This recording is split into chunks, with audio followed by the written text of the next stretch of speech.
Stories of the Son of Man,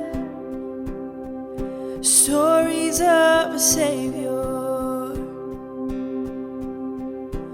holiness with human hands, treasure for the traitor. No ear had heard, no eye had seen the image of the Father, until heaven came to live with me,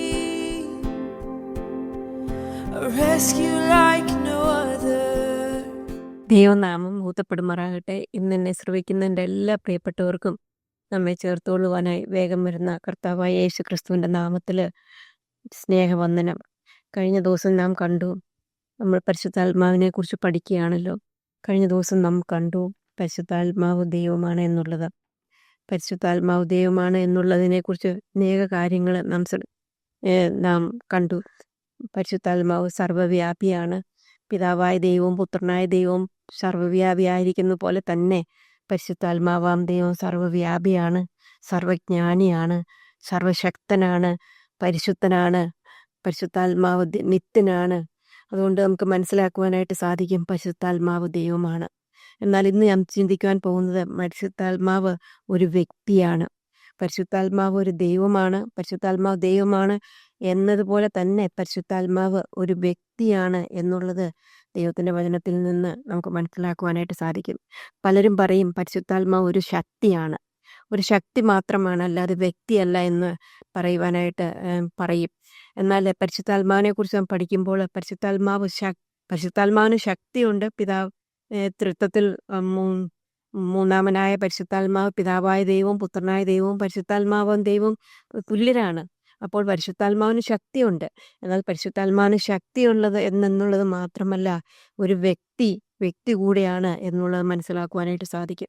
ശക്തിയെക്കുറിച്ച് നമ്മൾ ഓർക്കുമ്പോൾ നാം പറയും electricity ഒരു ശക്തിയാണ്. ഇലക്ട്രിസിറ്റിക്ക് ഒത്തിരി കാര്യങ്ങൾ ചെയ്യാനായിട്ട് സാധിക്കും. നമ്മളൊരു സ്വിച്ച് ഇടുമ്പോൾ ലൈറ്റ് ഉണ്ടാകുന്നു, ഫാൻ കറങ്ങുന്നു. മാത്രമല്ല ഇന്നൊക്കെ ഇലക്ട്രിസിറ്റി മുഖാന്തരം കാറുകൾ ഓടുന്നു, മനുഷ്യരെ കൊല്ലുന്നു, റോബോട്ട് പല മുഖാന്തരമായിട്ട് പല കാര്യങ്ങൾ ചെയ്യുന്നു. ഒത്തിരി കാര്യങ്ങൾ, അത്ഭുത കാര്യങ്ങൾ വരെ ഈ ഇലക്ട്രിസിറ്റിക്ക് സാധിക്കുവാനായിട്ട് സാധിക്കും. ആരെങ്കിലും ഇലക്ട്രിസിറ്റിയെ തൊട്ടുപോയാൽ അവർ മരണപ്പെടുന്നു. ഇങ്ങനെ ഡയറക്റ്റ് തൊട്ട് കഴിഞ്ഞാൽ ഉടനെ അവിടെ മരിച്ചു വീടുകയാണ്. അപ്പോൾ എത്രയോ പേരെ വേണമെങ്കിൽ ഇലക്ട്രിസിറ്റി കൊണ്ട് കൊല്ലാനായിട്ട് സാധിക്കും. അതൊരു ശക്തി ചെയ്യുന്നതാണ്.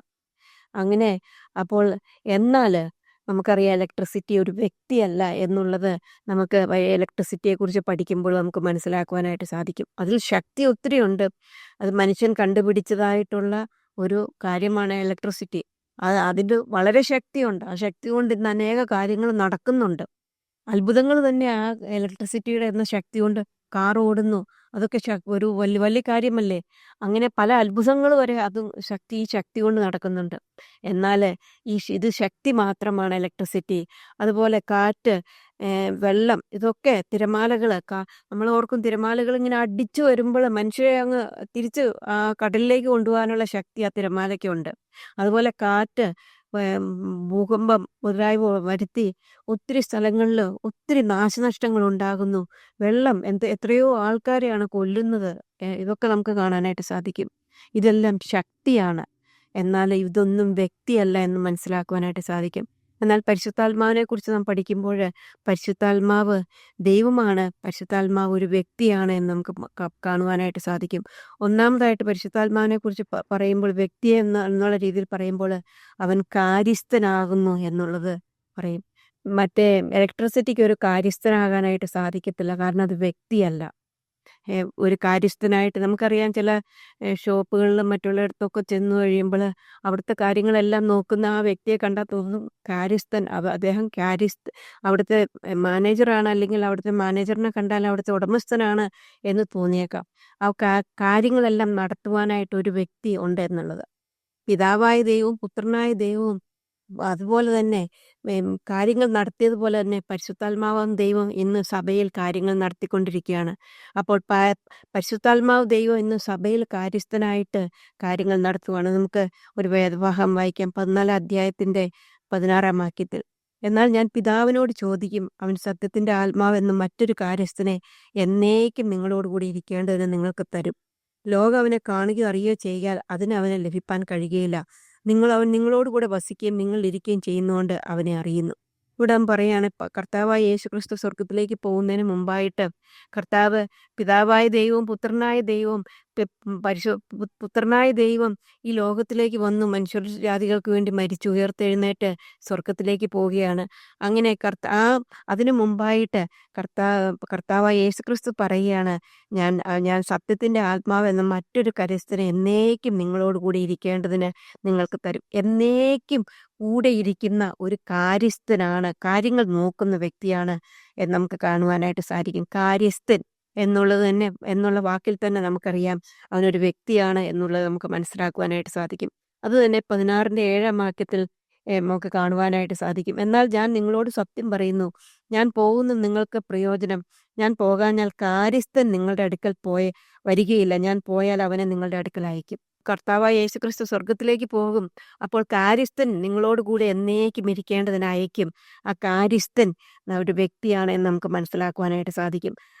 രണ്ടാമതായിട്ടുള്ള ഒരു കാര്യം, ഈ പരിശുദ്ധാത്മാവ് വ്യക്തിയാണെന്നുള്ളത് പരിശുദ്ധാത്മാവ് സംസാരിക്കുന്നു. ഒരു ശക്തിക്ക് സംസാരിക്കാൻ സാധിക്കത്തില്ല, എന്നാൽ ഒരു വ്യക്തിക്ക് സംസാരിക്കാനായിട്ട് സാധിക്കും. 16ന്റെ 13 വാക്യത്തിൽ നാം കാണുന്നത്, സത്യത്തിന്റെ ആത്മാവ് വരുമ്പോഴോ അവൻ നിങ്ങളെ സകല സത്യത്തിലും വഴി നടത്തും. അവൻ സ്വയമായി സംസാരിക്കാതെ താൻ കേൾക്കുന്നത് സംസാരിക്കുകയും വരുവാനുള്ളത് നിങ്ങൾക്ക് അറിയിച്ചു തരികയും ചെയ്യുന്നു. അവൻ എനിക്കുള്ളതിൽ നിന്ന് എടുത്ത് നിങ്ങൾക്ക് അറിയിച്ചു തരുന്നതുകൊണ്ട് എന്നെ മഹത്വപ്പെടുത്തും. ഇവിടെ പറയുകയാണ്, നമ്മളെ വഴി നടത്തുന്നു. വഴി നടത്തുക മാത്രമല്ല, രണ്ടാമതായിട്ട് ഒരാൾക്കാണ് ഒരാളെ വഴി നടത്താനായിട്ട് സാധിക്കത്തുള്ളൂ. രണ്ടാമതായിട്ട് നമ്മൾ കാണുന്നത് സംസാരിക്കുന്ന ഒരു ഇതാണ്. സംസാരിക്കുവാനായിട്ട് നാം ഏത് രീതിയിൽ നമുക്ക് പഠിപ്പിച്ചു തരികയാണ്. ഒരു വ്യക്തിക്കാണ് ഒരു വ്യക്തിയെ പഠിപ്പിച്ചു തരുവാനായിട്ട് സാധിക്കത്തുള്ളൂ. സകല സത്യത്തിലും പഠിപ്പിച്ചു തരും. നമ്മളോട് സംസാരിക്കും. മാത്രമല്ല അവിടെ വഴി നടത്തുന്നു, സംസാരിക്കുന്നു, പഠിപ്പിക്കുന്നു, വഴി നടത്തുന്നു. ഇതാർക്കേ സാധിക്കത്തുള്ളൂ? ഒരു വ്യക്തിക്കേ സാധിക്കത്തുള്ളൂ. അപ്പോൾ ഈ വാക്യത്തിൽ നമ്മൾ കാണുന്ന സത്യത്തിന്റെ ആത്മാവ് വരുമ്പോൾ അവൻ നിങ്ങളെ സകല സത്യത്തിലും വഴി നടത്തും. അവൻ സ്വയമായി സംസാരിക്കാതെ കേൾക്കുന്നത് സംസാരിച്ചു വരികയും നിങ്ങൾക്ക് അറിയിച്ചു തരികയും ചെയ്യും. നിങ്ങളെ പഠിപ്പിക്കുന്നു. അപ്പോൾ ഇവിടെ നമുക്ക് കാണുവാനായിട്ട് സാധിക്കുന്നത് പരിശുദ്ധാത്മാവാൻ ദൈവം ഒരു വ്യക്തിയാണ്, വെറും ഒരു ശക്തിയല്ല. ശക്തിയാണ് എന്ന് പറഞ്ഞ് ചില പ്രവർത്തനങ്ങൾ പരിശുദ്ധാത്മാവിൻ്റെതാണെന്ന് പറഞ്ഞ് ചെയ്യുന്നവരുണ്ട്. എന്നാൽ പരിശുദ്ധാത്മാവ് അങ്ങനെ ഒരു ശക്തിയായിട്ടല്ല, പരിശുദ്ധാത്മാവ് ഒരു വ്യക്തിയാണ് എന്നുള്ളത് നമുക്ക് മനസ്സിലാക്കുവാനായിട്ട് സാധിക്കും. അതുപോലെ തന്നെ ഇവിടെ നമുക്ക് 2 കാര്യങ്ങൾ കണ്ടു. ഒന്ന്, പരിശുദ്ധാത്മാവും ദൈവം കാര്യസ്ഥനാണ്. രണ്ടാമതായിട്ട് നമ്മൾ കണ്ടത് പരിശുദ്ധാത്മാവും ദൈവം സംസാരിക്കുന്നു, പഠിപ്പിക്കുന്നു, വഴി നടത്തുന്നു. ഈ 3 ക്രിയകൾ ചെയ്യുവാനായിട്ട് ഒരു വ്യക്തിക്ക് മാത്രമേ സാധിക്കുകയുള്ളൂ എന്ന് നമുക്ക് മനസ്സിലാക്കുവാനായിട്ട് സാധിക്കും. നമ്മൾ യെശയ്യാ പ്രവാചകൻ, പരിശുദ്ധാത്മാവാം ദൈവം ദുഃഖിക്കുന്നു. അത് ഇലക്ട്രിസിറ്റിക്ക് ദുഃഖിക്കാനായിട്ട് സാധിക്കുമോ? വെള്ളത്തിന് ദുഃഖിക്കാനായിട്ട് സാധിക്കുമോ? വെള്ളം മുഖാന്തരം ഒത്തിരി പേര് മരിച്ചു. അത് കഴിഞ്ഞിട്ട് വെള്ളത്തിന് ദുഃഖമുണ്ടോ? ഇല്ല. ഇലക്ട്രിസിറ്റി മുഖാന്തരം ഒത്തിരി പേര് മരിച്ചു. ദുഃഖമുണ്ടോ? ഇല്ല. അതിന് സംസാരിക്കാൻ കഴിയത്തില്ല, പഠിപ്പിക്കുവാൻ കഴിയത്തില്ല, വഴി നടത്തുവാൻ കഴിയത്തില്ല, മാത്രമല്ല ദുഃഖിക്കുവാനായിട്ടും കഴിയില്ല. എന്നാൽ ഇവിടെ നമുക്ക് കാണാനായിട്ട് സാധിക്കുന്ന പരിശുദ്ധാത്മാവാൻ ദൈവം ദുഃഖിക്കുന്നു എന്നുള്ളതാണ്. യെശയ്യാ പ്രവാചകൻ 63ന്റെ 10 വാക്യത്തിൽ നാം 2 കാര്യങ്ങൾ പരിശുദ്ധാത്മാവിനെ കുറിച്ച് അവിടെ കാണുവാനായിട്ട് സാധിക്കും. എന്നാൽ അവർ മത്സരിച്ച് അവൻ്റെ പരിശുദ്ധാത്മാവിനെ ദുഃഖിപ്പിച്ചു എന്ന് കാണിക്കാനായിട്ട് സാധിച്ചു.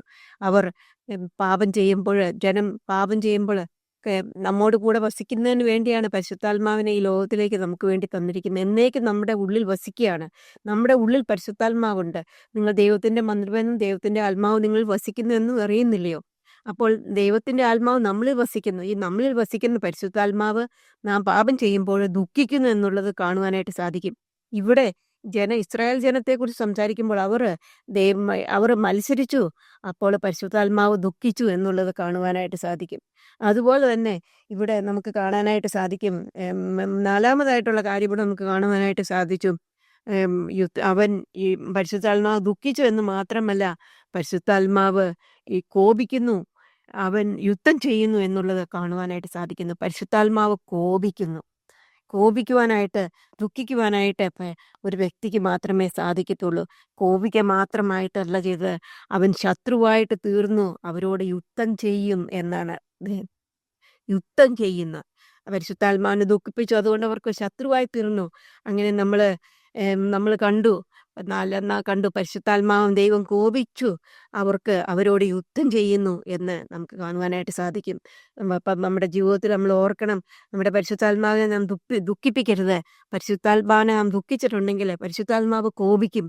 കോപിക്കുക മാത്രമല്ല, നമ്മളെ അതിനുവേണ്ടി ശിക്ഷിക്കുകയും യുദ്ധം ചെയ്യുകയും നശിപ്പിക്കുകയും ചെയ്യുവാനായിട്ട് പരിശുദ്ധാത്മാവിന് ശക്തിയുണ്ട് എന്നുള്ളത് നാം മനസ്സിലാക്കുവാനായിട്ട് സാധിക്കും. പരിശുദ്ധാത്മാവ് വെറും ഒരു ശക്തിയല്ല, പരിശുദ്ധാത്മാവ് ഒരു വ്യക്തിയാണ് എന്ന ദിവസം പ്രതിയുള്ള ജീവിതത്തിൽ നമ്മളോട് കൂടെയുള്ള പരിശുദ്ധാത്മാവ് വെറും ഒരു ശക്തിയല്ല, അവൻ ദുഃഖിക്കുന്നവനാണ്, അവൻ കോപിക്കുന്നവനാണ് എന്ന് മനസ്സിലാക്കിക്കൊണ്ട് ഭയത്തോടെ ജീവിക്കേണ്ടത് ആവശ്യമാണ് എന്ന് നമുക്ക് മനസ്സിലാക്കുവാനായിട്ട് സാധിക്കും. ഇവിടെ 10 മുതൽ അത് കഴിഞ്ഞിട്ട് പിന്നെയും പറയുന്നു, അതുകൊണ്ട് അവർക്ക് ശത്രുവായി തീർന്നു, താൻ തന്നെ അവരോട് യുദ്ധം ചെയ്തു. അപ്പോൾ അവൻ്റെ ജനം മോശയുടെ കാലമായ പുരാതന കാലം ഓർത്ത് പറഞ്ഞത്, അവരെ തൻ്റെ ആടുകളുടെ ഇടയനോട് കൂടെ സമുദ്രത്തിൽ നിന്ന് കരയേറ്റുമാറാക്കിയവൻ എവിടെ? അവരുടെ ഉള്ളിൽ തൻ്റെ പരിശുദ്ധാത്മാവിനെ കൊടുത്തവൻ എവിടെ? തൻ്റെ മഹത്വമുള്ള ഭുജം മോശയുടെ വലങ്കയിൽ ചെല്ലുമാറാക്കിയ തനിക്കൊരു ശാശ്വത ഉണ്ടാക്കേണ്ടതിന് അവരുടെ മുമ്പിൽ വെള്ളം വിഭാഗിക്കുകയും അവർ ഇടറാതെ വണ്ണം മരുഭൂമിയിൽ ഒരു കുതിരയെപ്പോലെ അവരെ ആഴങ്ങളിൽ കൂടെ നടത്തുകയും ചെയ്തവൻ എവിടെ? ഇവിടെ പരിശുദ്ധാത്മാവിൻ്റെ ശക്തിയെക്കുറിച്ച് വർണ്ണിക്കുകയാണ്. ഈ പരിശുദ്ധാത്മാവ് ശക്തിമാനാണ്. എന്നാൽ ആ പരിശുദ്ധാത്മാവിനെ ദുഃഖിപ്പിച്ചത് മുഖാന്തരമായിട്ട് അവരോട് യുദ്ധം ചെയ്യുന്നു, അവരെ നശിപ്പിക്കുന്നു എന്ന് നമുക്ക് കാണുവാനായിട്ട് സാധിക്കും.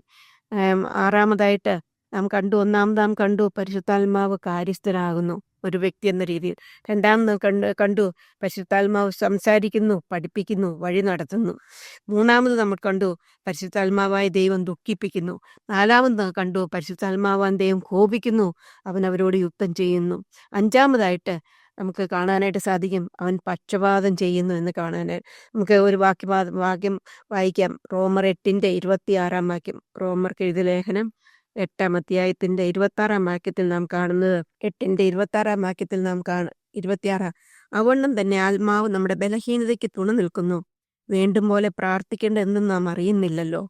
ആത്മാവ് തന്നെ ഉച്ചരിച്ചുകൂടാത്ത ഞെരുക്കങ്ങളാൽ നമുക്ക് വേണ്ടി പക്ഷപാതം ചെയ്യുന്നു. എന്നാൽ ആത്മാവ് വിശുദ്ധന്മാർക്ക് വേണ്ടി ദൈവഹിത പ്രകാരം പക്ഷപാതം ചെയ്യുന്നതുകൊണ്ട് ആത്മാവിന്റെ ചിന്ത ഇന്നതെന്ന ഹൃദയങ്ങളെ പരിശോധിക്കുന്നവൻ അറിയുന്നു. ഇവിടെ നമുക്ക് കാണുവാനായിട്ട് സാധിക്കുന്നത്, നമുക്ക് വേണ്ടും പോലെ നാം പ്രാർത്ഥിക്കുന്ന സമയത്ത് നമുക്ക് വേണ്ടും പോലെ പ്രാർത്ഥിക്കുവാനായിട്ട് സാധിക്കത്തില്ല. നമ്മളുടെ ഉള്ളിൽ നമ്മൾ വേണ്ടാത്തതൊക്കെ അങ്ങ് പ്രാർത്ഥിക്കും. എന്നാൽ അങ്ങനെ പ്രാർത്ഥിക്കുന്ന സമയത്ത് പരിശുദ്ധാത്മാവ് നമുക്ക് വേണ്ടി പക്ഷപാതം ചെയ്യുകയാണ്. പിതാവായ ദൈവത്തോടും പുത്രനായ ദൈവത്തോടും മുമ്പിൽ നമുക്ക് വേണ്ടി പക്ഷപാതം ചെയ്യുന്നതെന്ന് നമുക്ക് കാണുവാനായിട്ട് സാധിക്കും. നമുക്ക് പ്രാർത്ഥിക്കുവാൻ എങ്ങനെയെന്ന് അറിയത്തില്ല. എന്നാൽ ആത്മാവ് ഉച്ചരിച്ചുകൂടാത്ത ഭാഷകളിൽ നമുക്ക് വേണ്ടി എന്നെ ഓർത്ത് അവൻ ഒരു വ്യക്തിയായതുകൊണ്ട്, അവൻ എൻ്റെ എല്ലാ കാര്യങ്ങളും അറിയാവുന്നതുകൊണ്ട്, എന്നെ സ്നേഹിക്കുന്നതുകൊണ്ട്, എന്നെ കരുതുന്നതുകൊണ്ട് പരിശുദ്ധാത്മാവൻ ദൈവം ഞാൻ പ്രാർത്ഥിക്കുമ്പോൾ എനിക്ക് വേണ്ടി പക്ഷപാതം ചെയ്യുന്നു. എൻ്റെ കാര്യങ്ങൾക്ക് വേണ്ടി അവൻ പക്ഷപാതം ചെയ്യുന്നു എന്നുള്ളത് നമുക്ക് മനസ്സിലാക്കുവാനായിട്ട് സാധിക്കും. എന്നാൽ വിശുദ്ധന്മാർക്ക് വേണ്ടി ദൈവഹിതപ്രകാരം പക്ഷപാതം ചെയ്യുന്നുണ്ട്. ആത്മാവിൻ്റെ ചിന്ത ഇന്നതെന്ന ഹൃദയങ്ങളെ പരിശോധിക്കുന്നവൻ അറിയുന്നു. അതുകൊണ്ട് നാം പരിശുദ്ധാത്മാവിൻ്റെ ഹിതത്താൽ ജീവിക്കുമ്പോൾ, പരിശുദ്ധാത്മാവിൻ്റെ നിറവിനാൽ ജീവിക്കുമ്പോൾ നമ്മൾക്ക് ഈ പരിശുദ്ധാത്മാവിൽ പ്രാർത്ഥിക്കുവാനും പരിശുദ്ധാത്മാവിൻ്റെ ചിന്ത എന്തെന്ന് അറിഞ്ഞ് മനസ്സിലാക്കുവാനും അങ്ങനെ നമുക്ക് പ്രാർത്ഥിക്കുവാനായിട്ട് സാധിക്കും. എന്നാൽ അല്ലാത്ത സമയങ്ങളിൽ നമുക്ക് വേണ്ടി പക്ഷപാതം ചെയ്യുന്ന പരിശുദ്ധാത്മാവ് ഉണ്ട് എന്നുള്ളത് അവൻ വ്യക്തിയാണ് എന്ന് മനസ്സിലാക്കുവാനായിട്ട് സാധിക്കും. നമുക്കറിയാം, കർത്താവായ യേശുക്രിസ്തു വ്യക്തിയാകുന്നത് പോലെ തന്നെ പരിശുദ്ധാത്മാവ് വ്യക്തിയാണ്.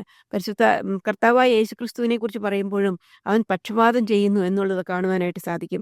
1 തിമോഥെയോസ് 2:5 വാക്യത്തിൽ നാം കാണുന്നു, ദൈവം ഒരുവനല്ലോ, ദൈവത്തിനും മനുഷ്യർക്കും മധ്യസ്ഥനും ഒരുവൻ, എല്ലാവർക്കും വേണ്ടി മറുവിലയായി തന്നെത്താൻ കൊടുത്ത മനുഷ്യനായ ക്രിസ്തു യേശു തന്നെ.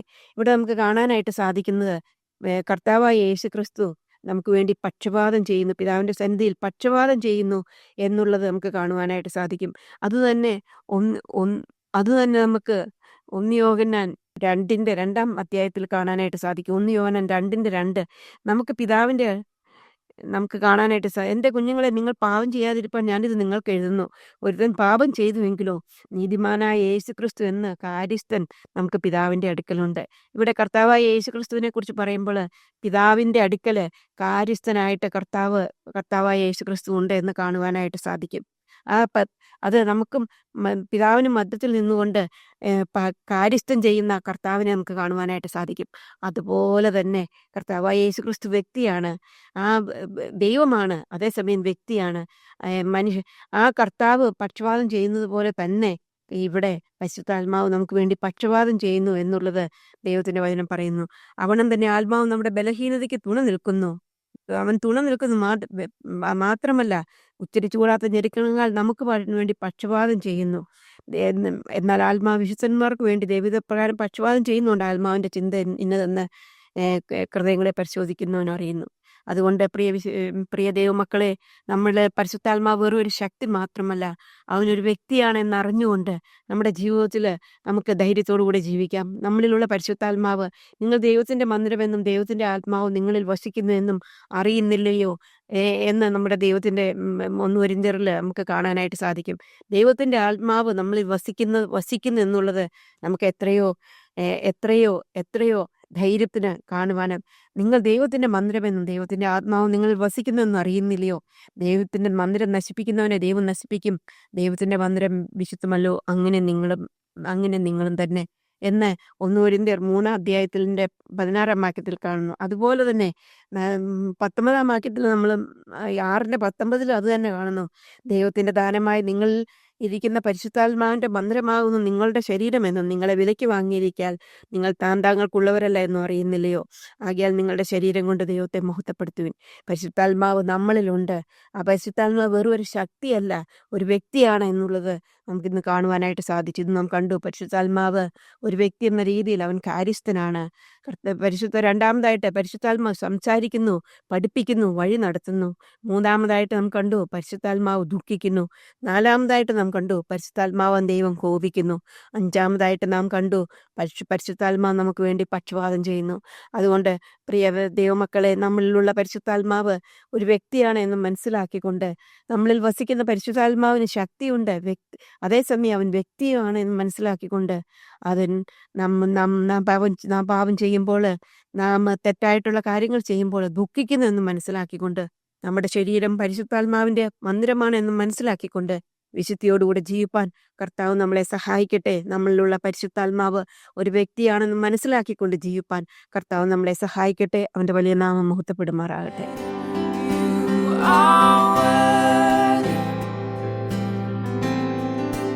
You are